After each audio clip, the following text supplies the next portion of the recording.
Hey, kia ora koutou whānau. Welcome back to another edition of Big Hero News. Kia ora Chewy. How are you, love? Kia ora, Pat. I've had more restful evenings, but I thought we'd settle into a nice, relaxing show where we just shoot the shit and nothing dramatic has happened. I haven't seen the news today. I assume that that's going to be the case. Nothing happened in the news today, mate. Nothing. Okay. No hypocrisy was showing up by this national government. No, like we always say, what we do is we hold this government to the level, to the standard that they held the last government to. And so when the last government had a quote-unquote cabinet in chaos, some things were said by Mr. Luxon that haven't dated very well. But you don't know what I'm talking about because you haven't seen the news today. No idea. Got no idea. Got no idea what we're talking about. I have to tell you, and I'll give you a warning, and we're going to be careful because we're about to bring a guest into the show. So we're going to do goose forever and stay calm. But I'm ready to go off like a bloody firecracker about some of that stuff later on tonight. I'm ramped up. Let me say this before we start, and we won't dwell on this because we do have Dr. Michael Goumet waiting for us in the green room at the moment. But very quickly, I'll come back and talk about this a bit later on. Remember, we have our April-May merch drop at the moment. We've got the T-shirts that are up there. Someone sent an email through this evening, which I've answered, asking about sizes. What are the sizes? Just so you know, at the bottom of this all this information here, right there, there's a checkout, there's a sizing chart. So you can go there and actually have a look. This is clothing. You can look at the sizing charts if you need to figure that out for yourself. It's all in there. But also remember, our buffer T-shirts and hoodies this month, I should say, are black and grey and have a particular colouring to them this year is helping us also fundraise for a charity in Gaza as well. So 25% of the profits from any of the buffer gear that is purchased by you guys will go straight to our MAPS, MAPS charity they're based in London, but they're working in Gaza giving medical aid to Palestinians, MAPS. So that's up there. It's bhnshop.nz, and those will be available until next Thursday. Now, one other thing is normally we push this thing a lot for you when we're here to tell you what's going on. We're not going to be here in our live show tomorrow night. We are going to be here. I've already done a really interesting conversation this afternoon with a person who kind of looks back through the media's perspective on history and looking back at he's written a piece. It's on The Conversation if people want to read it, but looking back at this is the basic story. We often start the story of Gallipoli from the boats at the beach. But what was the reason those boats were sent to that beach? What was the story before that to get those boats to the beach? We don't tell that story at all, ever. And so I talked to him this afternoon. It's a 25-30 minute conversation. If you're a patron, you can see it right now. And we are little teasers. It talks a little bit about the British Empire and expansionism and how much that was involved in World War One to get people to where they were and what they were trying to do. So it's quite an interesting conversation. That's definitely going to play tomorrow night. I might also play a couple of other clips from previous Anzac Day conversations. So we won't be here live tomorrow night. We will be here. And so I was going to say, if you're looking for those hoodies and stuff, we will tell you about them in a pre-record tomorrow night. But we won't be here in real life, Chewy? It's holiday time. Anzac Day needs to be remembered. So we are going to do that. Okay, let me welcome to the show Dr. Michael Goumet. Let's just bring Michael in. Michael, thank you so much for joining us and welcome to the show. It's a pleasure, Pat, and nice to meet you, Jerry. Oh, good evening. Same to you. There is a story that's out today that I suspect on any other day would probably be leading all the news bulletins around the country. But because of today's news around Mr. Luxon's cabinet being in disarray, it feels like this story has taken a little bit of a back seat today. I get the sense, because I see some more articles going up at 5 o'clock this evening about it, that maybe tomorrow this will start to be a little more looked into by the media. Long story short, you were the receiver of a leak that revealed millions of dollars of cuts at Te Whatu Ora. Now, we're being told as the public that there are cuts and money saving things going on through all the government departments, but this seems different to what's going on. Can we just maybe take a step back? Can I throw you the ball, and can you tell us about the documents you received and why they're so important for the public to know about? Yeah, certainly, Pat. And for those of you that are watching, these documents were dropped in our private letterbox on Saturday, much to my surprise. And I was very interested to open them up and see what I had before me. And it was very apparent very quickly that this was significant and needed to go beyond me, obviously. And I suspect the person who dropped them off, or persons as it may be, and if that person or person is watching, thank you very much for doing that. If that person or persons hadn't done that, I doubt very much that we would know that the proposal is that PricewaterhouseCoopers has been charged with finding a sum of 13.3 million in savings between now, mid-April, and the end of June at Canterbury Waitaha, the former CDHB. Now, that's a fairly significant sum of money, and I thought to myself, how on earth could you possibly find savings to that extent in such a short period of time? So that was the first thing. The second thing was the fact that PwC have been engaged in this project in the first place. Now, we know that the big accounting firms in the past have done huge exercises like this, and we also know that they've been done at huge cost to the taxpayer. So consequently, I've put an OIA into the Ministry of Health, and Health New Zealand rather, asking a series of questions, and one of those, is this distributed nationwide, which I now know this afternoon I've learned that it has been, and secondly, how much are PwC paying or being paid for this exercise? Thirdly, who's paying PwC? Is it going to be the individual entities, the 20 or so that were the former DHBs, now inside Health New Zealand? Are they going to be levied with a massive accounting bill to PwC, or is Health New Zealand in fact picking up the tab, or is the government going to fund it? We need to know who is paying for this. But again, my background's in accountancy as well, and you've got to ask yourself, why do they need to engage an accountancy firm like this to find cuts inside an organisation that probably has just as qualified senior financial accountants and management accountants in the organisation in the first place? So why on earth isn't it actually their job to be finding those savings instead of paying more money out of the taxpayer purse to fund it? So that was really what I was concerned about. And as I say, if this person hadn't dropped these documents in, we'd be none the wiser tonight what's going on. Now, I was inspired by a story on the radio last night by a chap called Graham, who was saying that he'd been into Christchurch Hospital recently for bowel cancer surgery. And he was all gowned up and prepped up, ready to go, when he got told, to his horror, that they weren't going to perform the surgery that day and he should go home and they'll be in touch. Now, if you've got that kind of behaviour going on inside one of our prominent hospitals, and on the other hand, they're being told you've got to cut 13.3 million, no wonder Graham was told to go home. Something is going on here that we need to dig deeper. Now, Canterbury Waitaha came out with what I would consider to be weasel words for an excuse as to why his surgery didn't go ahead. And I can't recall the exact wording, but to me they just sounded like a bunch of weasel words, that why on earth couldn't this guy have got his surgery? But as I say, if that's going on, and we've been told we're going to cut 13.3 million out of your budget in 2 or less than 3 months, there is something seriously wrong. But worse than that, this is nationwide. It's not just here in Canterbury, it's right across the country.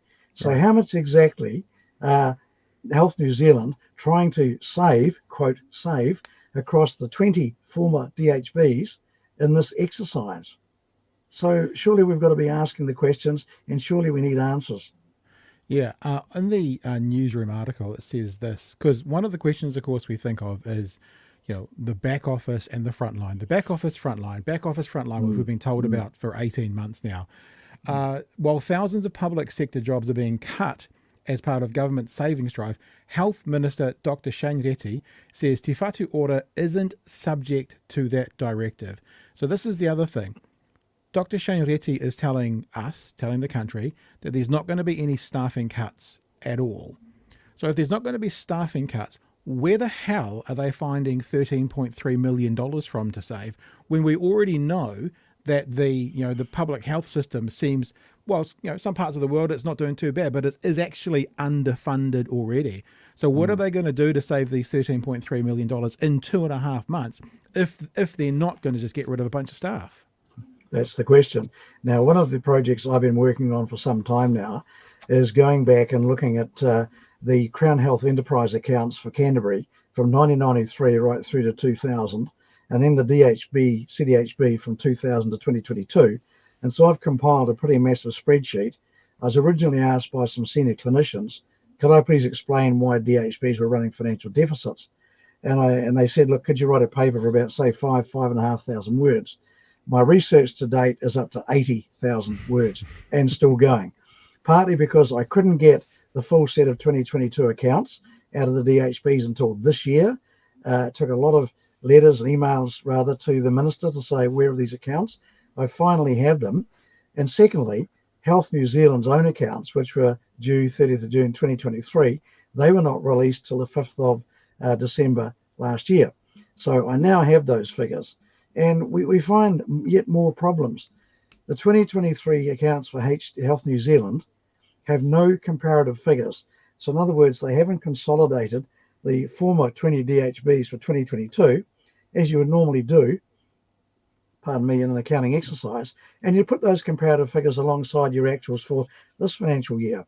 So we actually have no idea how well Health New Zealand has done relative to the 20 DHBs in the previous financial year. But what we can say is two things. One, Health New Zealand ran a deficit last year, 2023, of over $1 billion, that's B for $1 billion, and the indications are that Health New Zealand is set to run yet another massive deficit this financial year, 30th of June 2024. But of course, we won't have those numbers, probably, I would say, until December this year. So, you know, in spite of Dr. Reti saying, oh, we're going to make savings and all the rest of it, we're basically doing the same thing we've done since 1993. We are progressively running deficits right across our public health system. Why? Because it is fundamentally underfunded. And we have a continuation of that. And now they're trying to save 13.3 million. Now, let me tell you another story. In 2020, I underwent major prostate cancer surgery. That all went very well. I was thankful for that. So I was recuperating at home, and the press ran an article about how the CDHB was going to save money. Someone had the bright idea that we're going to stop giving patients non-skid socks. So they're the socks with the little rubber feet on, so that when you walk on a wet floor, you don't fall over, okay? But we're going to save $40,000 a year if we don't give patients non-skid socks. I wrote a letter and said, I've just recovered from surgery. If I'd got out of bed without my non-skid socks on to go to the bathroom, chances are I would have slipped over on the wet floor, fractured my hip, finished up back in hospital. At what extra cost to the DHB over and above the $40,000 to save the sock money? Not to mention your health and what happens when sometimes people go into hospital and then don't come out again. Who knows? Well, I didn't want to say that. Yeah. But that's right. Yeah, but that's the reality. So that's the kind of thinking that's been going on, which is absolute nonsense. And then we saw articles in the press during the year about children being denied grommet surgery for various reasons. So I wrote another letter. You know, we can't even look after our children who desperately. One mother got told she had to wait 6 months for her child to get grommets. And her argument was, well, my child can't go to school, can't learn, can't socialise because this child needs grommets. And yet we can't afford it. And now we're going to slash 13.3 million from where? Yeah, from that's where? And also, of course, the irony that they're using PwC, who are consultants, whilst they've spent the past 18 months criticising Labor for using all their consultants. Chewy, what do you want, sir? Jump in, sir. I think the thing that really sticks in my craw, and I'm sure this is going to be reflected in other DHBs that have been asked to pull out of their assholes a similar amount of money. But the thing that immediately jumped to mind here is, oh, cool. The national big government is screwing over Canterbury again. Like they screwed them in the aftermath of the Christchurch earthquake. Yep. They criminally underfunded the DHB at that point where people were dealing with severe mental health issues and stuff like that in the fallout to that earthquake. Their hospital needs work. They're constantly understaffed. And guess what, guys? Here it comes again. Absolutely. I'm so glad that someone has leaked this and got this out, because his government of transparency wouldn't have told us about it. No, that's the who thing. hasn't found $12 million, $13 million down the back of the couch in the ER? In 2 months. In 2 It's months. absolutely laughable that these people think that there's just that much money sloshing around. And who's gone to a hospital and gone, man, everybody's getting seen to really, really quickly, and there's loads of staff, and it's the building's in fantastic condition. It's just diabolical. Although, I think we're staring down the barrel of a junior doctor's strike now. Yeah. Were you suggesting though, Chewy, when you said they're going to pull out their asshole, that maybe they'll find the savings within the prostate cancer, research area? Is that where they're going to find it? Is that what you meant? I'm just trying to get clarity. Is that what you meant? Yeah, absolutely. Okay. Specifically that department and area of research. Proctology, we're coming for you. Yeah. I mean, I'm going to be talking about the Southern DHB here with my own experience last year of having some kidney issues. And I ended up going private because I had insurance through my work, but I started through the public process. And my experience was not good. And it was very, very clear to me what was causing it to be not good. And that is because people in the Dunedin hospital are absolutely under the gun. Like, it didn't feel like there was enough staff to make sure that people were kept track of. There certainly wasn't enough staff to get operations done and that sort of thing. I got bounced from clinic to clinic, and they were actually contacting me about not turning up to clinics about 3 months after I said I'd gone private. And it just shows to me that that's the reflection of a department that is under pressure. And when they talk about people, it's not going to affect the front line. It's the back office people that are making sure that they know where the patients are at, whether they're still enrolled, whether they still need to go to the clinic. Like, I was furious when someone rang me up and said, "Oh, you're supposed to be at clinic," and I'm like, No, I wasn't. I was never supposed to be at clinic, and now I felt like I've wasted someone's time, someone's opportunity. There's a cost to that mismanagement. Earlier this year, I got a letter advising me that I had an appointment for a bone density scan, which is a usual follow-up with prostate issues over hormone therapy and so on. So I duly trotted off to have my bone density scan, and I said to the radiologist, "I'm a bit surprised that I got this letter because I wasn't expecting it. So how come you wrote to me and said I needed to come in for a scan?" "Oh, no," she said, "we're just catching up from the backlog from last year. You were due for this in October." So, there you go. That's how far behind they were, and catching up with people like me needing bone density scans. At least I got it. That was good. But coming back to Graham's story, at least he was back on the air again, and he said that the DHB, Canterbury, Waitaha, are going to put him into the public system. Now, that's good for Graham. But here's the point. The cost of putting into the private system, like St George's Hospital, is going to be X number of times greater than it would have cost for him to have had the surgery in Christchurch Hospital if he'd had it when he should have had it. So this is what happens. We have this rolling effect where we can't do it here, so we'll put you into the private system.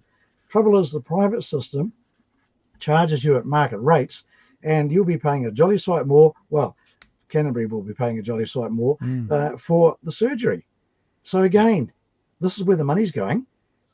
We can't do it in Christchurch, but we'll pay to go here. So there we go. So maybe what they need to do, this 13.3 million, maybe they need to stop sending people to St George's Hospital for surgery and just let them take their risk, take the chances. The thing that seems fairly obvious, if we believe that they're not going to lose staff, it's fine, I'm happy to take that because that's what they've said. That means they are needing to do the same work as they're doing right now. Or as this government has been talking about how the last government went backwards, they'll want them to do more and get more quote unquote outcomes on less money for what they're doing right now. We've already seen articles coming out saying like things like overtime, extra shifts, agency nurses are all gone. And so to your point, Michael, therefore, if there's 2 or 3 or 4 nurses sick, they don't have agency nurses to come in and replace them. That means that ward is slower that day. That means Chewy, you might get bounced around. And it just seems so cynical, and I'm about to do it. I can't do 2 things at once. I'm a male.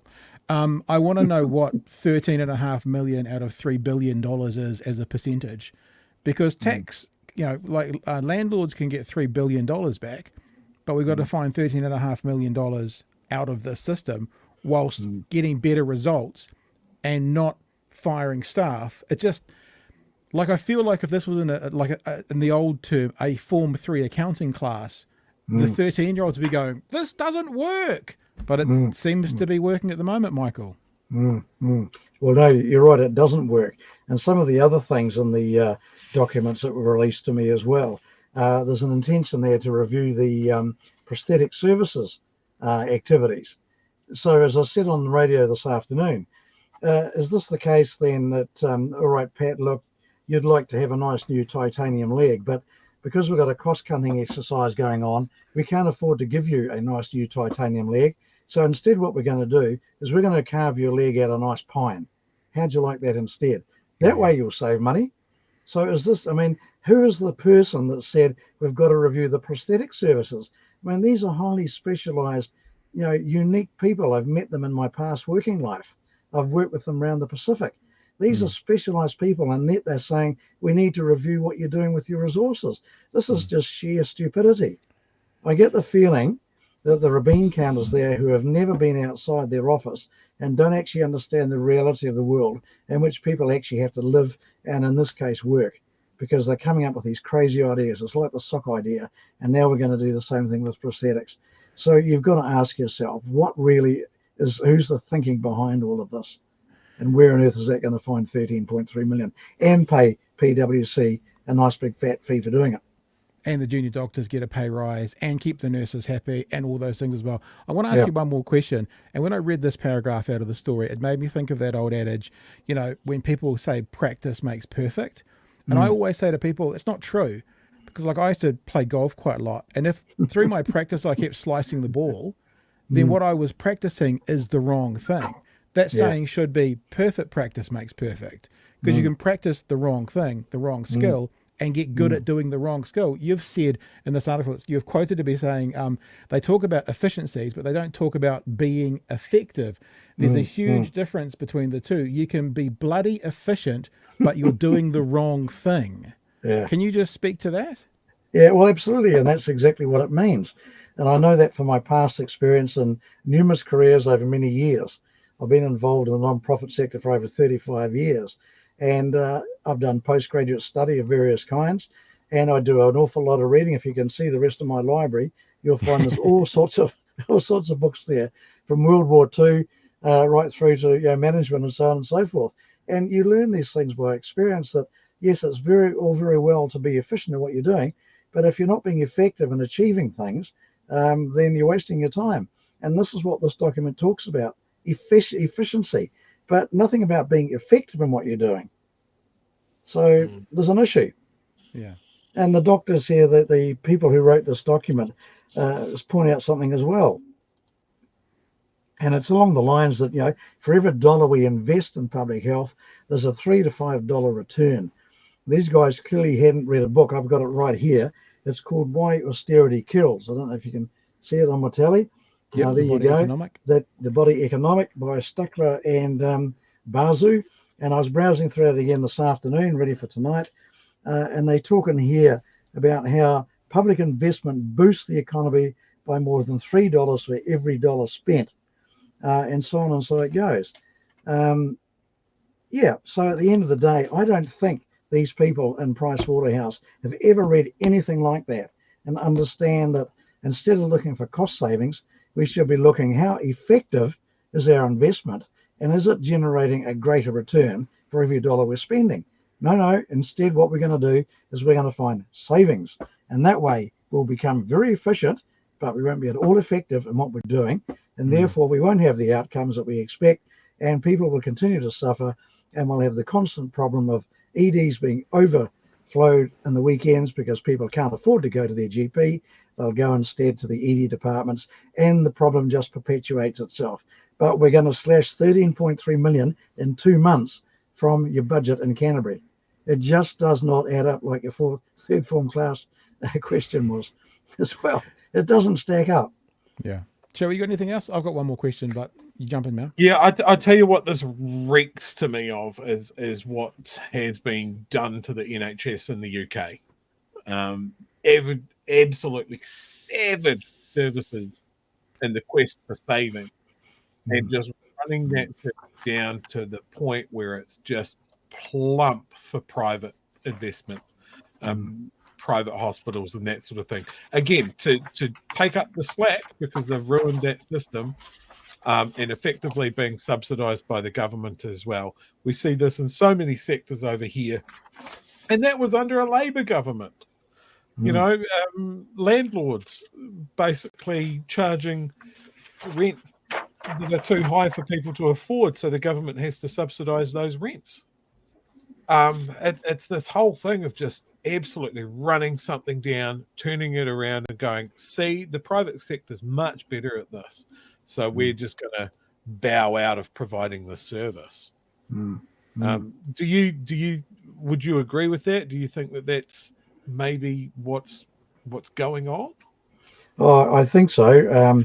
I talked about in a letter to the press, which I don't think they published, I talked about the production line health system that's been created here, where you're getting fed in and getting fed out. Again, I had that experience during the prostate cancer journey, and it really was a production line. There's a whole lot of us there lined up to do the old P test with the P flow meter and that kind of thing. Did that one, then got on to meet the clinician to do the biopsy. And I said to him, look, I'd like a conversation, please, before we proceed. And he said, no, I'm here to do a biopsy. I said, no, I want a conversation. So we agreed not to proceed. I wrote a letter of complaint and said, as a patient, I have a right to know what's been done to my body. Got a nice letter of apology, got back into the system, and away you went again. But it's very clearly a production line process. And you didn't dare interrupt it because, it upset the flow, literally. So, yes, that goes on. But the other thing here in this document from Health New Zealand, they talk about continuous performance improvement and financial sustainability. And they've set up a steering group, and they've got leadership teams, and they're going to have 3-hour workshops. And so once again, we've got a system where there's going to be lots of meetings, lots of processes, lots of workshops to talk about things. Who's doing anything? And are they involving the clinicians who actually know what needs to be done? I meet regularly with a retired professor from Otago, and we talk about this thing on a regular basis. But you see, these chaps actually know what needs to be done. But who's listening to them? If the Price Waterhouse went to these chaps, and the women as well, of course, and said, we'd like your advice about how we could become more effective and efficient in what we're doing, they would probably have the answers. But because they don't go and ask those questions, they're the accountants, they know best. Sorry, no, you don't. You need to talk to the people who know. If they did that, I'm sure we'd probably see a huge change around. But we don't see that process, and I don't think that's going to happen here either. Michael, if people want to know more about the book you were just mentioning, and I think it's very appropriate that you did some research before coming on our show, because we ask the hard questions here, and you've got to be on your best game. The Body Economic, Why Austerity Kills. It's I've just actually purchased it as you're talking on Audible, so I listened to it. One other thing I want to ask you, it seems that these sorts of conversations have happened before. These sorts of conversations, there's a part of the article and talks about 2020 when there was an executive exodus. People in 2020 were saying that what was being done then in the cuts led to increased cost, fewer patients getting treatment, longer stays for patients, and lower quality of care. The same approach was taken decades ago. That didn't work then, he said. It's disturbing the leaked documents makes no reference to quality of patient care, as you're saying, and outcomes, and that the situation today is reminding some people of things we've seen before. So this seems like it's the kind of thing that's come up on some level in some way before, and for whatever reason, they're trying to repeat it right now and get a different outcome, perhaps? Oh, look, you're absolutely right, Pat. And again, this professor I meet with, he tells me of their experiences meeting previous ministers of health and wanting to talk about improving systems and processes and getting the runaround. Now, again, to what you're saying there, I've got another little book here, which I'll hold up for the camera. If you can take a screenshot of that. This is called The Health of the People by David Skegg. And it talks about the public health issues in the 1990s. And the issues that David talks about in here are the same things we're talking about today. And this was published in 1990. Yep. Nothing has changed. People want to know about it. There it is right there. See if you can find it. David Skegg. Yeah, The Health of People, David Skegg. It might be a bit hard to find. But again, if you read that, you think, well, we've gone back to the 1990s. Nothing's moved on. It's really tragic to see that. I mean, what's same about the 1990s and today? I mean, like, is it something to do with the colour of the people sitting on the ninth floor? You know, that blue tinge to them, something that's maybe there's a connective there. Hey, it's been fantastic talking to you, Michael. Really appreciate you giving us some time. The chat's been going off as well. People haven't heard this story yet, so it feels like I think some of our people that this is the first place that you're hearing it from. And as I said, I think this will grow over the next coming days because it's really serious. I mean, the idea that they're going to try and save $13.5 million from what used to be DHB, you know, in 2 months without firing people, that's terrifying. You know, how many procedures are going to be put off? How many surgeries are going to get delayed?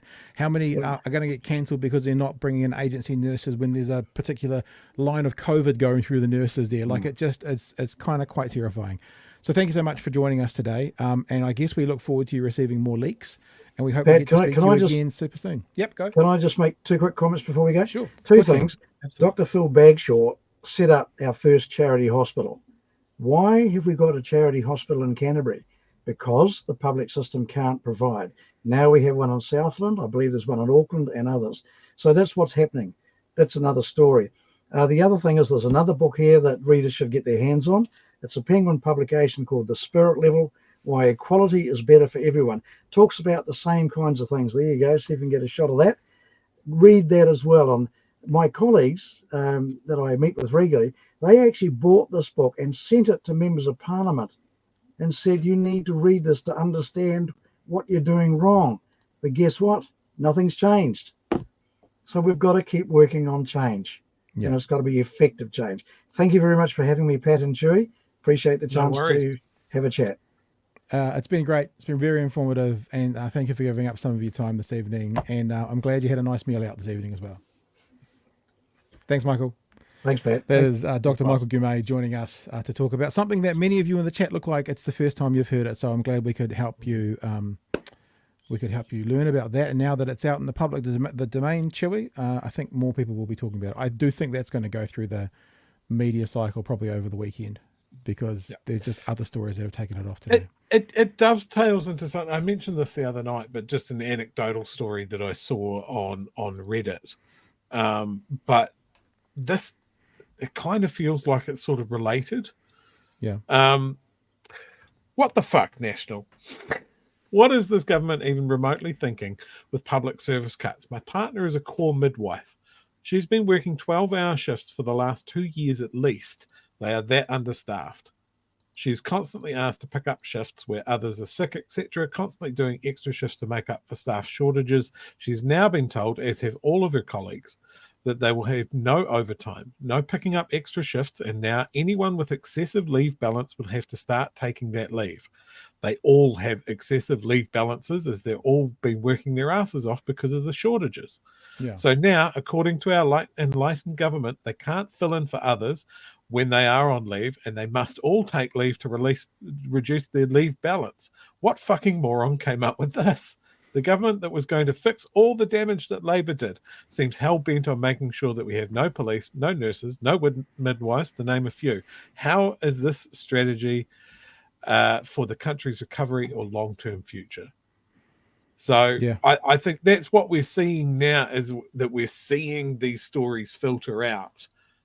And this fig leaf of it's the back office, it's the paper shufflers, it's the fat, is not true, just like we always said it wasn't going to be. Yeah. Yeah, it's a bit of a tough pill to swallow sometimes, because you don't want to go, meh, told you so, but we kind of did. The word austerity was used by Chewy in particular before the election, looking over to the UK. You know, Liz Truss was evoked quite a few times. We know that National has been reading the Tories' fucking home book and handbook on what to do. We know that advisors from the Tory party have been advising National in the run-up to the elections. We're not this, as much as we'd like to think, we're not this completely isolated island where the nasty things that happen overseas don't happen here. We're often seen as a place to try things by overseas advisors and that sort of thing. Yeah. So it's a two-way street. Yeah, 100%. One thing I realised because we were chatting before the show started is we hadn't actually checked the audio. So whilst I do some super chats, I'm going to put a little bit of music in the background and you can tell me if you can hear it. This is our super chat music. Thank you for your super chat, Peter. This government is killing people for tax cuts. I think that's a pretty fair statement. You can hear that all right, Joey? Yep. It's going away now? Good. Very good. All right.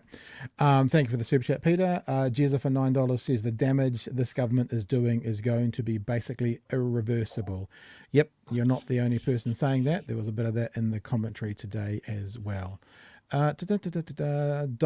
Michael is the best example of a human, says Nate. Thank you for the super chat, Nate. What about rather New Zealand was a country where landlords were leaving for overseas and health, education and police got $3 billion extra, says JK, and thank you for the super chat. I'm just trying to get all the ones that are topic to what we're doing right now. Yep, I think that's the last one of those. Another super chat here, which is a little bit different, but it's from something we talked about last week. Thank you for the super chat, Alex. Finally met Lower Hutt City Mayor Barry Campbell in Eastbourne today and asked some questions about the Cross Valley Link. Apparently, it is a government/NZTA funded project. You mean Wakakatahi? Just making sure, because I don't know what NZTA is, Chewy. Like, I don't know what that is, but if, you know, I'm looking for big letters, small letters. NZTA funded project, and it is urgent that they are hoping for an early start. There you go. Well, considering how much weight the national government put on the Melling interchange, yeah, sure. I wouldn't hold my breath. To summarise all of this in one easy super chat, Kira just says, "Fuck this government." There's a timeless. It's a classic. It's a perennial quote. Thank you. I appreciate the super chat. Another one is, and I saw this pop up on my phone, but Paul's also let us know that High Court decision on Karen Chihuahua just released. They overturned the summons from the Waitangi Tribunal. Cool. So that is out today. Obviously, we are not talking about that tonight. And now, just as a reminder, to let you know, we are not here live tomorrow night, but I'll show you the article that we are talking to. This is the article written in the conversation from Gallipoli to Gaza, remembering the Anzacs not as a coming-of-age tale, but as a lesson for the future. Associate Professor Ollie Hellman, who is from Waikato. I had a chat with him for about 20-25 minutes on this story. Really interesting. And on some level, Chewy, I mean, you're much more in the know when it comes to the history of New Zealand, when it comes to, you know, armed services. But I kind of, when you hear part of the story about the why, because that's what we talked about, the why, you know, there's no good guys and bad guys, right? There's no cowboys with white hats and cowboys with black hats. But when you're looking at media, that's how the story is kind of portrayed. And when you hear the story about the why, which is British expansionism, they kind of sound like the bad guys. And then you think, we were a part of that. And so it's just a different perspective on it. And that full interview is going to be on tomorrow night from 9 o'clock. And look, to be honest with you, if I can find some conversations tomorrow during the day about Karen Chihuahua, I might try and dovetail them on. So there'll be a pre-recorded show tomorrow night, probably be shorter than the normal show. But yeah, there'll be something for you fellas to get your teeth into. Right. Anything else, Chewy? Sir Chewy? No, just sort of dovetailing out of what you were saying there. I wrote something and I was just trying to look for it. I put it out last Anzac Day. It's the term "lest we forget." Yep. The thing about "lest we forget" is it applies to everything. It applies to sort of commemorating the amazing things that people did in the worst sort of circumstances, and the absolute highest standards of what we believe New Zealand should be. But it also remembers the times that we didn't meet that standard, the times that we did fucking horrible things on behalf of somebody else. Yeah. The whole idea of that phrase is that if you forget it, you'll repeat it. Yeah. And so a lot of people try and shy away from criticism of what New Zealanders have done overseas. I refute that strongly, because if you only polish up the bright, shiny parts of history and you ignore the dark ones, then you just don't have a true sense of the spread of what people are capable of. It's really easy to look, and I'm just as guilty of this, of looking at the difference between World War I and World War II. It's like World War I, we learned to be our own country because England didn't have our best best intentions in mind. But it's exactly that. It's a national myth. You've got to examine your myths. Yeah. Yeah, and look, to be honest with you, the conversation I had with Ollie this afternoon was eye-opening for me. So I'm sure some people will enjoy it.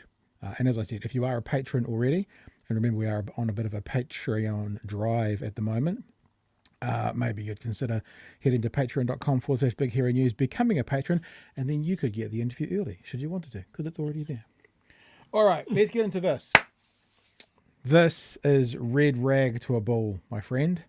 I am pretty het up about this, and it's not necessarily just because I'm actually embarrassed. Like, I'm embarrassed as to what's happened today on a world scale. And it's not necessary. This is the thing, right? You know what we do? We hold this government to account as they held the last government to. If Luxon had had a little bit more humility when Labor had their reshuffles and their problems in cabinet and gone, because this is what I would do. You know, look, it's pretty embarrassing for Labor, but I'm sure at some stage in our 3-year plan, we're going to have to move people around, and that and then they'll say it's embarrassing for us. If he had been a realist for it, rather than just basically saying, well, this means you got to change your leadership. In fact, I put a tweet out. I'll find the tweet. Let me find the tweet, because I actually put one of his tweets up. This is a bit behind the old behind the curtain a little bit, isn't it? Oh, look, there's a podcast going on right now. This is the one. Here it is. Yeah. Okay.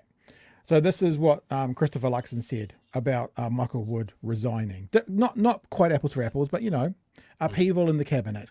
The Labor government is falling apart with the announcement a few minutes ago that Michael Wood has resigned from cabinet. Instead of focusing on how to fix the economy and restore law and order, it is incredibly frustrating to again be talking about Labor's personal issues. Excuse me? It's time for change. Okay. And it can't come soon enough. This election, you have the choice between continuing chaos under Labor or a national government that will get our country back on cuck. So my text was, yoicks, that hasn't aged well. 6 months in and a cabinet in disarray. Wonder if Luxon still thinks this kind of turmoil requires a change of government. That was his standard, right? And I know some people are going to go, no, it's not the same. It's only 2 people. No, as soon as Labor had any kind of upheaval in their cabinet, Luxon was out there going, see, turmoil, see? And so it's actually appropriate and fair for us to point out the same standard that he's at. And yeah, But and Pat, I'm so rogueful long about ago. it. No, shut So up. long ago. So let's get to the story. And the story is actually not the bit that I'm kind of most embarrassed about for our country. We'll get to that as we go through. This is how I roll. That's the tough line from the God. Prime Minister as he rolled a couple of his Disgusting. ministers from their positions. In Christopher Luxon's surprise reshuffle, Melissa Lee is out, stripped of her broadcasting portfolio as the media industry faces huge financial challenges. She's also been axed from cabinet. Paul Goldsmith will take over. Now, I don't care what anybody says. Ministers change portfolios often. Being kicked out of cabinet, there is something more to this story. Yeah. Mark my words, there is something more. Because being kicked out of cabinet is an absolute signal. It's an absolute slight, without question. So I predict there is more to come, in particular about the Melissa Lee thing. Because, yeah, ministers change their portfolios all the time, but they don't get removed from cabinet unless something else is afoot, Chewy. Yeah, I 100% agree. Over as Minister for Media and Communications. And Penny Simmons loses the Disability Issues portfolio amid controversy over changes to disability funding.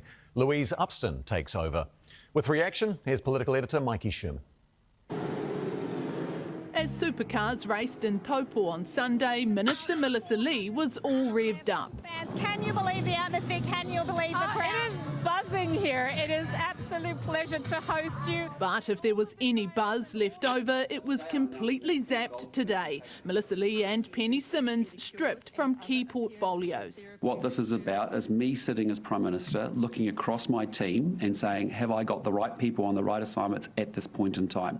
And my assessment is, in both these cases, on disability and on media and communications, I want to make a change. The former Okay, We're going to come back to this, and I'll get some, obviously, stats that you already know, but we want to talk about it. Have I got the right people? Have I got the right people for the job? Was Melissa Lee the right person? We'll get to that in a sec. CEO dishing out a brutal blow. I'm just one of those people, and I've done it in my former life. I will make constant adjustments to my team to make sure I've got the right people. And there's plenty more where that came from. You're going to see me continue to do this. This is how I roll. This is how I lead. But ultimately, if he's going to be reshuffling every time he detects ministerial underperformance in a portfolio, it's going to be like a fast-spinning revolving door. With hundreds of media jobs axed, including the closure of Newshub, the minister struggled to respond. Well, there's Sky. Like, we all agree that this was terrible. It was terrible. And look, I don't actually have a problem with her losing her portfolio.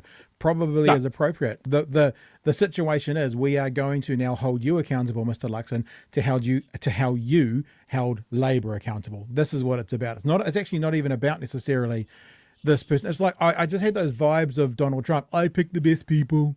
I picked the best people for the job. It's like, well, hang on. You've made these selections, Mr. Luxon, so is this a fault with you? Or is this a fault with the people? Of course, at no stage did he say it was a fault with the people, because he has to still put on a front. I actually said, I have confidence in them. Really? So why are they losing their portfolios? Because I have confidence in them, I don't know, making the sandwiches for half-time, but not handling that portfolio. That much confidence. Not that much. Little C confidence. As well. There's a whole lot of other medias about. If only if I was a magician, if I could actually just snap up a solution, that would be fantastic, but I'm not a magician. I think there'll be a collective sigh of relief around the media at Lee's sacking. It just felt like she wasn't really engaged with the issues and the crisis that is facing us. Penny Simmons also in the gun after a botched announcement over and also completely fair. Earned. Funding has also maybe more so, actually, because this was actually a balls up within her portfolio, as opposed to Melissa Lee just not handling a crisis well. But this was actually something that affected people within her portfolio from the funding from the government. So this is even, I think this is even more deserved. Used for massages, overseas travel, pedicures, haircuts for carers. My assessment is that the issues are complex, and I want senior cabinet ministers being responsible for those issues. So, sorry about the freeze frame there, Bryce. Senior people, he wants senior people, right? Senior people. So let's talk to Melissa Lee. She was a journalist in a former life. She ran a media company. She did all the journalistic things behind the scenes as well, like getting grants and, talking to NZ on air. So she has that experience. She's been an MP for 16 years. She's been the spokesman for broadcasting and media in opposition for 6 years. How much more fucking senior can you get than a former journalist who worked as management in the media sector, who's been an MP for 16 years, who's worked in the media portfolio for 7 years, if you include the little jaunt as minister, and he's trying to say now, we need senior people in this position, from the man who's been in politics for 3 years. Well, if we need senior people, what the hell are you doing, Chewy? Yeah. No, exactly right. Trying to pretend that she's a new minister or something like that. She absolutely bobbled it. Like, she didn't seem engaged at any point. She seemed almost gleeful. Yeah. Yeah, that's an excellent point, Paul. She's been in Parliament longer than Luxon has. Yeah. Like, it's just foolish. Yeah. All right, we'll keep going with this story. We're really going to buy that. It's simply about underperforming ministers that have created problems. While both women remain as ministers in other portfolios, Melissa Lee's been booted from cabinet. It's disappointing certainly for Melissa. I get that and I understand that, and she played that back to me, and I fully understand. It's a tough day. I don't quite understand what that means either. She played that back to me. It's a strange. I wonder if that's from some kind of Friedman file on how to run a business. She played that back to me. A tough day with plenty of lessons. All right. So listen up, my little friends. I want to play one more bit from TV3, from Newshub, only because there's a particular phrase that's going around all the media at the moment that wasn't used in that one news story. So I've got it's only about 20 seconds to play here. This is what's embarrassed me from today. This is really about making sure we have the right people on the right assignment at the right time. The Prime Minister refused to say it was the demoted peer's performances which forced his reshuffle of the deck. I want to make sure I've got all my aces in their places, that people are really contributing. I want to make sure that every minister is actually powered up, ready to go, doing a good job on their portfolios. So, Chewy, there's been criticism of Mr. Luxon that he's really a middle manager. He just said, I want to get all my aces in their places. Like he's just come back from a fucking leadership retreat where they've been given the new slogans to get the lower level management in there. I made something today. I did it pretty quick and it's not particularly good, but you know the movie Office Space. Love that movie. This is what it made me think of. Just over Milton there. Get your aces in their places. And I'm actually embarrassed he said it. And this is why I'm embarrassed. I'll show you the kinds of people who use that phrase. You ready for this? Don't mean any offense to this lovely gentleman who's doing his own business, but this is basically your Prime Minister, Whānau. Hey everybody, I'm Dr. Joel Parker, and this is Whiteboard Wednesday.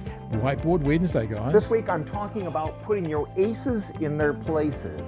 And this is to do with finding out... This is your Prime Minister. This is the level of management your Prime Minister has got. And honestly, I am fucking embarrassed, Chewy. I'm embarrassed. Now, I know I've kind of jumped over the actual Melissa Lee story, so have at it, sir. That's me. No, I've worked for some organisations where this sort of language would be used to motivate and that sort of thing, and it just feels like it's straight out of a how to be an effective people manager handbook or pamphlet that you've downloaded. Pamphlet, yeah. And this is because this is the world that he's come up in. Yep. Bigger organisations as middle management, and he's been positioned as a leader, and it's just like effective leaders don't need these sort of bumper sticker slogans. Pithy bumper stickers, yeah, for sure. You know, and I think it's jarring. Like, politicians are definitely prone to particular turns of phrases or ways of speaking and that sort of thing. And this isn't it. This is corporate buzzwords. And we knew that going into the election, that he was a corporate buzzword fucking generator.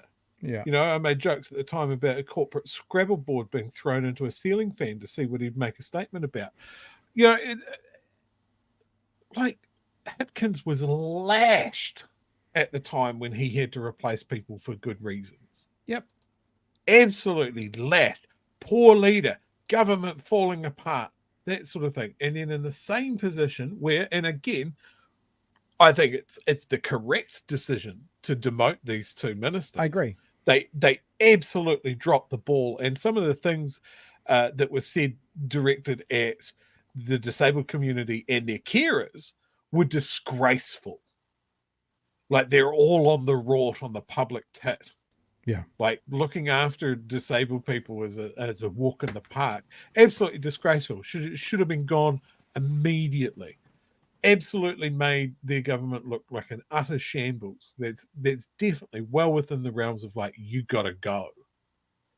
But in that same position, Luxon is positioning himself as a bold and decisive leader, where someone that was in a very similar position last year is weak and ineffectual and doesn't have the right people.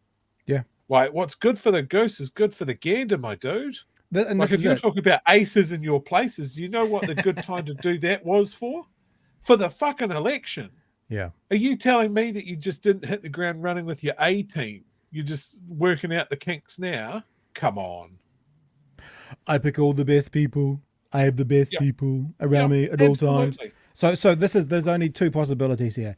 Either Melissa Lee needs to be thrown under the bus, or Luxon needs to admit that he is not good at picking staff. Yeah. Frustrates the shit out of me. Honestly, I when I heard him say that today, I actually am embarrassed that aces in their places it'll be on fucking Last Week Tonight in a couple of weeks' time. I'm like, please, media, don't pick up on that, because it's just it's just not okay. It's just not okay. It's just not okay. They indicted me. Thank you for the super chat, Gold. I heard that this government is the worst example of humanity. As I understand it, David Seymour is a member of that group. It'll be funny for people who turn up who've never seen this before, and they turn up and they don't realise the running gag that has become. And quite a nice little earner for our super chats as well, by the way. Thank you for that. Because I care. Interesting with the cuts at ministries, support staff being laid off at 60 to 70k instead of DEP sex at 300 to 400k. Department secretaries, department heads. Yeah. So they're getting rid of the little people. The back office people. I'll get up there. My little mouse is playing up on me. I need a toupee. Luxon makes me hate being bald. Says Jezza. Thank you for the. Just as long as you don't have a blue suit, I think you're fine. And Kiwi Bird Dumb and Dumber was sacked today. Yeah, look, I mean, I have no problems with them being sacked. In fact, I think it's probably the right decision, and I think it's definitely the right decision in the area of disability, because that wasn't just someone not quite handling a crisis well. That was someone adding to the crisis that was directly from money being paid from the government to people. At least the Melissa Lee thing is one step removed. She could have helped an industry outside of government, but the disability situation was government. You fucked up with government stuff. So I think that's even worse. And look, hi, most vulnerable people in New Zealand, you know, screwing over the disability sector. What's next? You're going to start like putting puppies in bags and throwing them in the water? Something like that? I mean, would that be the next thing? I think the bare minimum that Melissa Lee could have done to get her way through that is not appear almost gleeful. Yeah. At what was going on. What am I, a magician? Remember she said that thing. She said that thing about I'm just trying to be me. I'm just trying to be me. I don't give a fuck. I actually don't want you to be you. I want you to be the best person that's ever helped a media entity in the world. I want you to be super media person. That's who I want you to be. Just not trying yourself. to be the best me. Hashtag girl boss. Hashtag fuck off. It's just like, this is the biggest, like, you're the Minister of Broadcasting, and there's a massive explosion of something in your portfolio happens, and you're just like, oh, this whole thing's taking me by surprise, and I don't know what to happen, but it seems pretty cool. Citizen Gold says now to sack the dumbest. Yeah, good luck with that. And just think the chances of them only having one term are quite slim. Just to fill everyone with dread tonight. Mr. Arvids, Luxon is Rainier Wolfcastle as president in The Simpsons. I was elected to lead, not to read. Not to read. Not to read. I was elected to lead. Very cool. Anything else in the chat you want to get to? There you go. There's another one from Peter from a little super chat there. Thank you. So why now? Bad internal poll. Yeah, there is something more to that getting kicked out of, I know I've already said it, but being kicked out of cabinet, that's bigger. You know, that's actually bigger. Why remove someone from cabinet? And notice, Chewy, I don't think they've said and person X will be added to cabinet. They've just gotten rid of someone from cabinet. So I don't know, but I feel like there's got to be more to that story, and perhaps we'll know. Perhaps. Yeah. Another leak, perhaps. Somewhat coming back to what we were talking about before, DIY Guru has a great comment here. Never forget Luxon stopped Air New Zealand regional flights to save Air New Zealand money. He's also given $12 million in state-owned enterprise Air New Zealand shares when he departed. So, yeah, this is his whole MO, slash and burn. Like, it doesn't matter what service it provides. What is its dollar value? Yeah. I often saw this when I was a retail manager, when I saw other managers kind of trying to massage their stats for end of year, and they'd absolutely like butcher their staffing. You know, they'd run the shop on bare bones. They wouldn't buy stationery. They're just like real short-term thinking. It was all stuff you were going to have to deal with. Yeah. But if you just didn't do it in that last quarter, it just made you look really good, because you knew that that's where people would be looking. It's not effective leadership. It's not effective planning. It's just massaging your stats. Hundy. Anything else in there? I'm just listening to my dog snore down in the corner. No, I think that's all I've got there at the moment.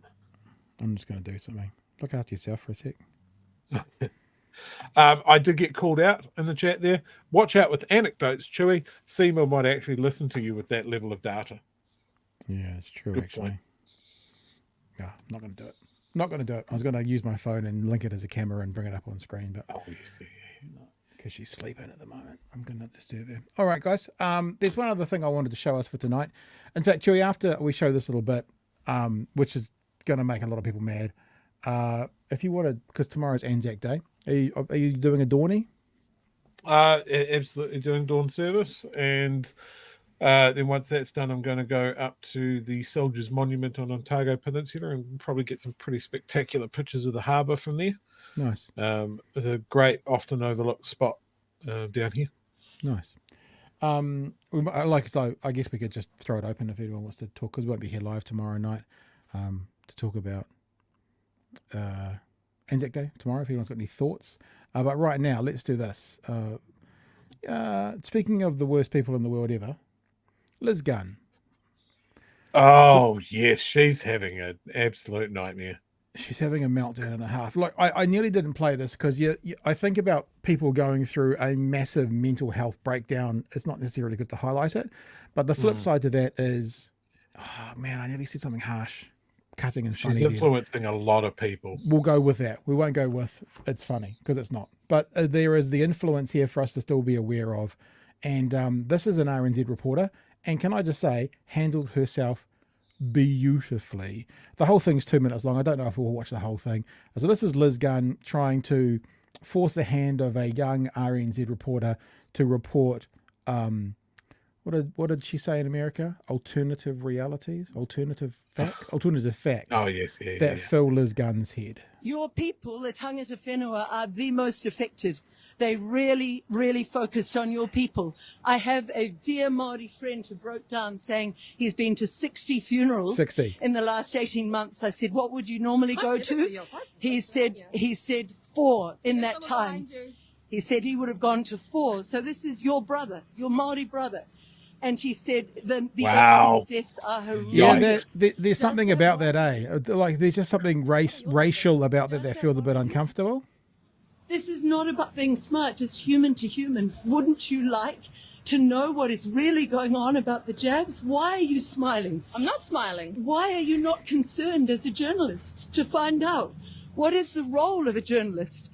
To find the truths that the government is hiding and hold the government to account. I put you in touch with Joe, my friend, who has been to those 60 funerals, and they're all Māori families.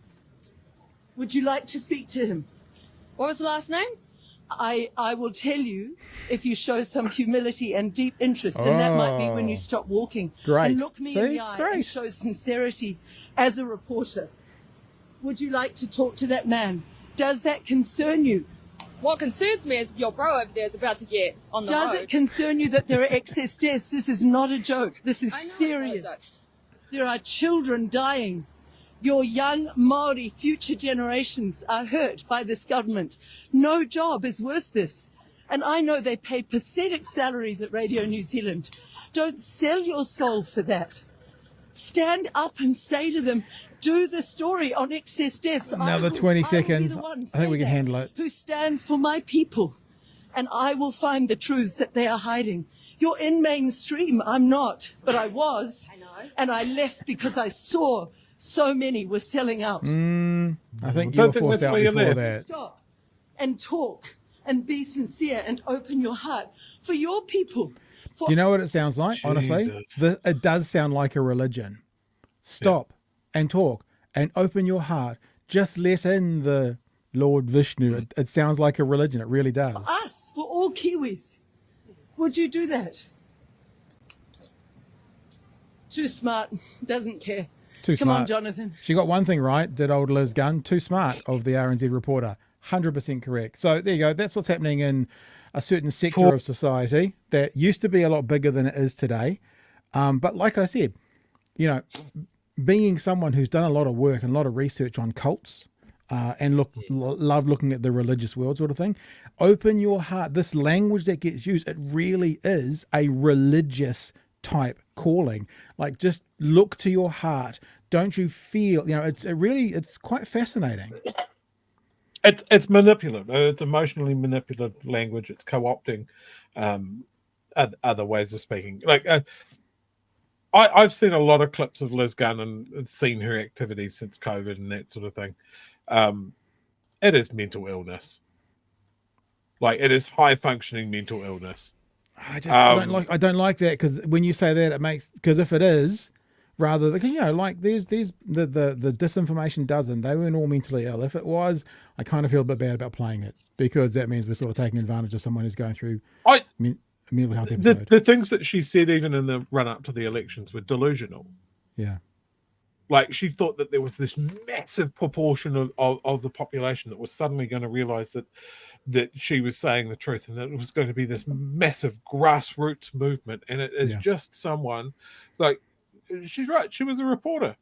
She did research news and all of that sort of stuff. She knows that things don't work that way.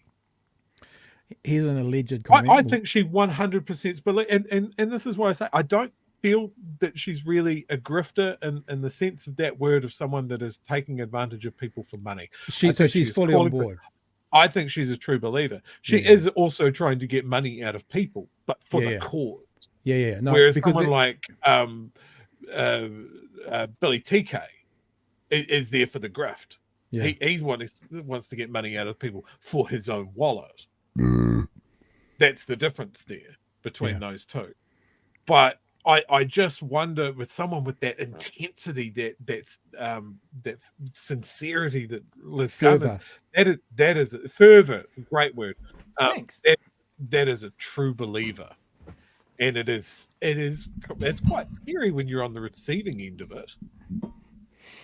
I'm just getting comfortable, Chewy, because I was going to throw it open to you and say, is there anything you want to say about Anzac Day? Is there anything you want to just kind of chat through? It's tomorrow. We're kind of at 10:07, so we could wrap up any time as well. But this is, I mean, like when I say it's more your world, I watched the Australian production of that Anzac's docu-series. It wasn't a docu-series, it was a dramatic series on Netflix. We talked about this about a month ago. Really good. But as I said, with that Ollie Hellman interview I've done, thinking every time we see Gallipoli, every time we kind of think about it, it starts with the boats landing on the beach.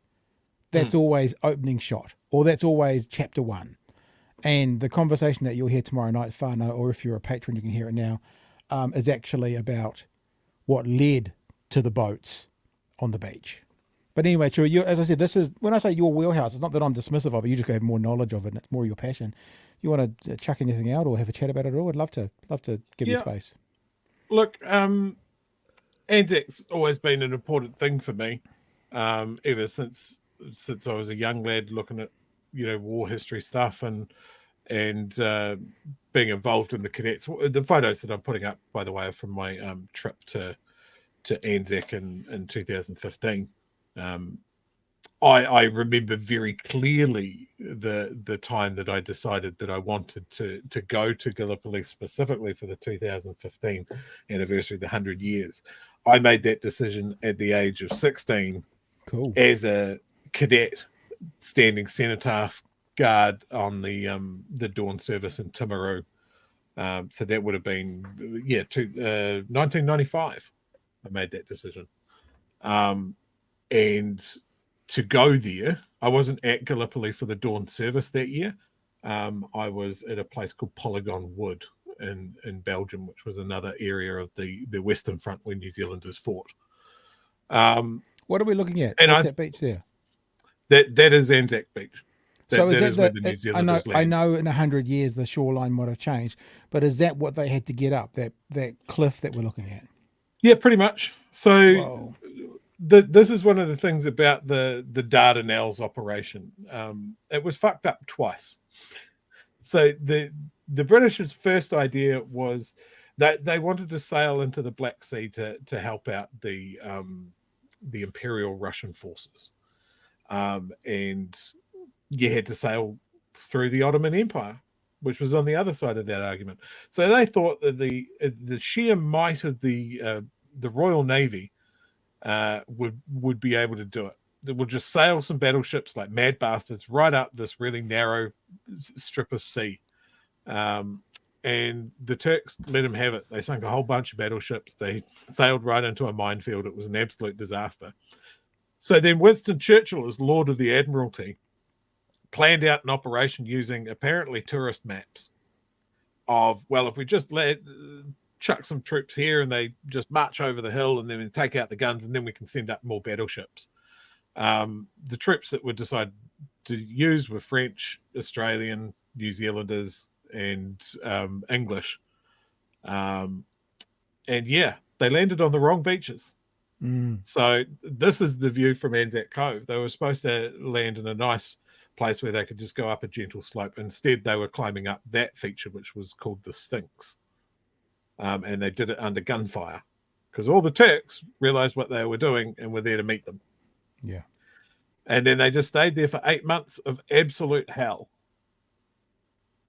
And that was, yeah, not a big fan of Winston Churchill. Right person at the right time for England in World War II, but an absolute dickhead bastard the rest of the time. Right.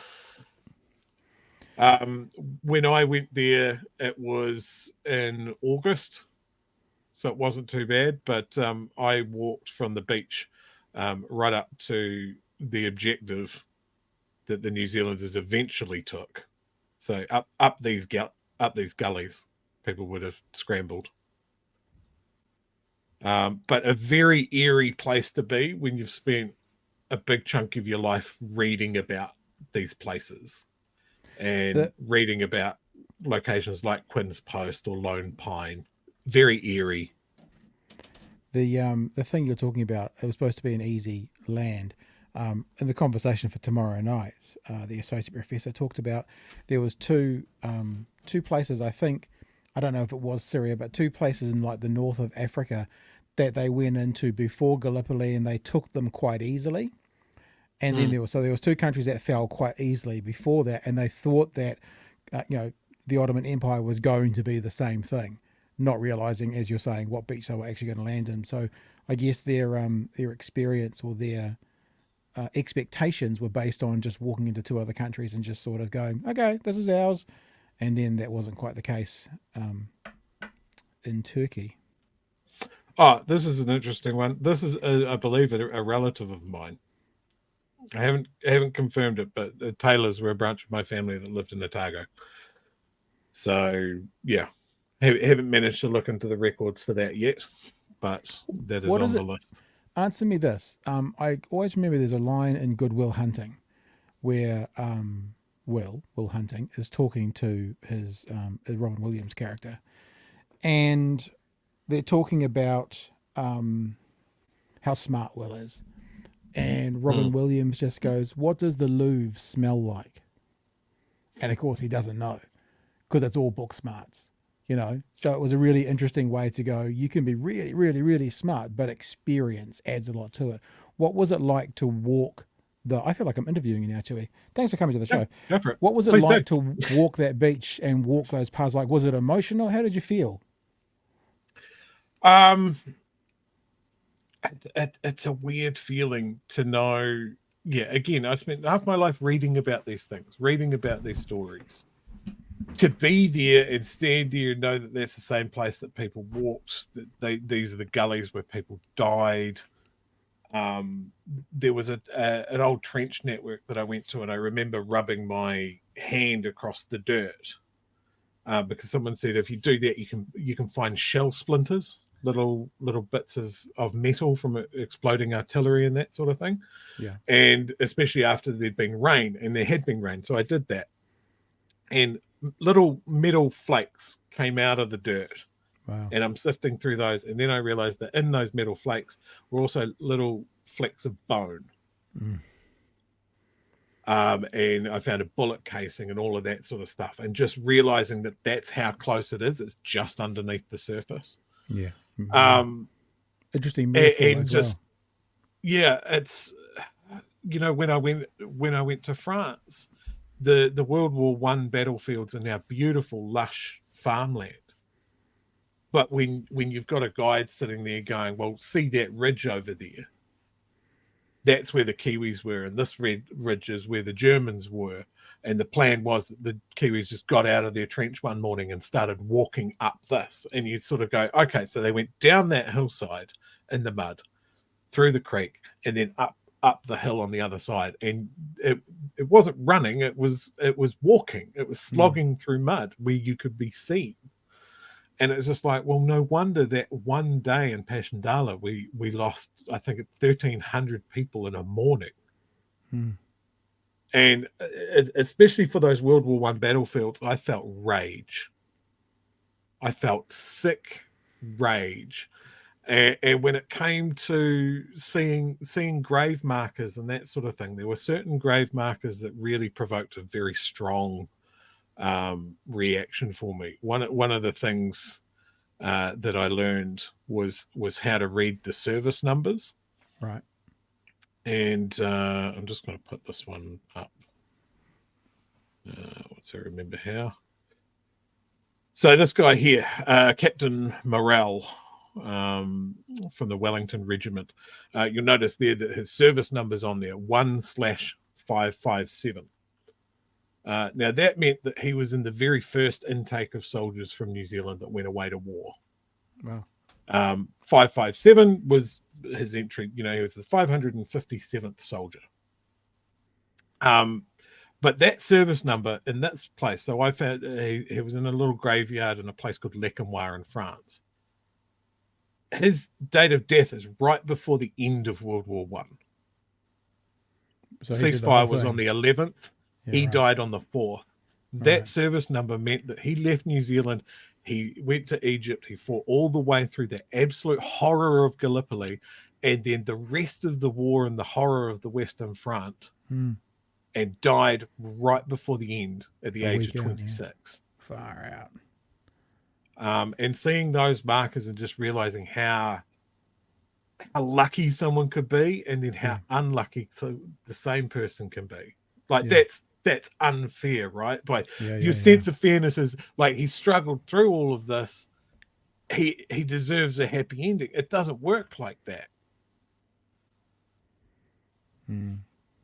I saw, people, like, there's a line of Kiwis there. And seeing the spread of ages, we talk about the young dying in war, very tragic. I saw grave markers from people that were in their late 40s, early 50s. Right. And going, well, here I am at nearly 44. Sometimes my knees hurt getting out of bed, and I work in a shop, and going, like, these guys in early New Zealand, laborers and farmers and that sort of thing, deciding to go on an adventure and living and dying in a trench in France is just shocking. But yeah, World War I's one that makes me angry. It's a waste. It was our first experience in industrialized slaughter. It was done for the very dumbest of dumb reasons. And that is my takeaway on World War I. World War II is a little bit different. Just because that's a lot more clear cut. We were fighting a big evil, but still, it's not, as you said, white hat, black hat. Well, that's us for tonight. Thank you for joining us. There's one more super chat we'll get up there because I care. Says, my ancestors must be disappointed with me. My great-grandfather served, as did my grandfather and my father. I have not, but will not forget. It's a different time though, isn't it? Maybe that's their reward. Yeah, they served so you don't have to. Yeah, there you go.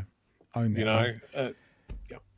There will be a show tomorrow night of some sorts. The worst case scenario, there will be an interview about Gallipoli and about the link between what we learnt back then and what's happening right now in the Middle East.